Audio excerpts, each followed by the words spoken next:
Come intendiamo riqualificare Piazza Mercato? Noi di Grande Abano innanzitutto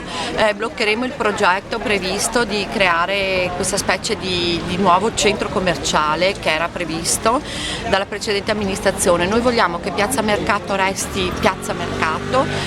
naturalmente che sia riqualificata nel senso che sia sistemate le strade, la viabilità, il marciapiede, che siano create delle postazioni per il mercato ben definite con tutti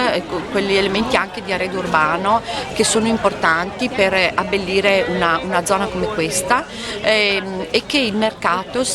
questa piazza sia destinata a mercato non solo il mercoledì ma 2 o 3 giorni alla settimana con mercati tematici che possono essere il mercatino bio, il mercato dell'antiquariato, il mercato dell'artigianato, e quindi che questa diventi una piazza di vitale importanza nella parte di Abano, quella diciamo così definita vecchia, che invece non deve essere più vecchia ma deve essere una continuità con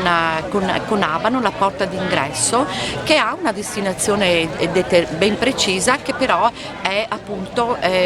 portata ad un livello di qualità altissima, e naturalmente imporremo poi agli edifici che sono sulla piazza di essere in qualche modo riqualificati anche attraverso un'ordinanza. Tutto deve essere ad Abano pulito, perfetto, ordinato. Vogliamo una grande Abano, vogliamo un Abano che sia sulla stampa internazionale per la sua qualità, per la qualità, l'offerta dei servizi e la bellezza.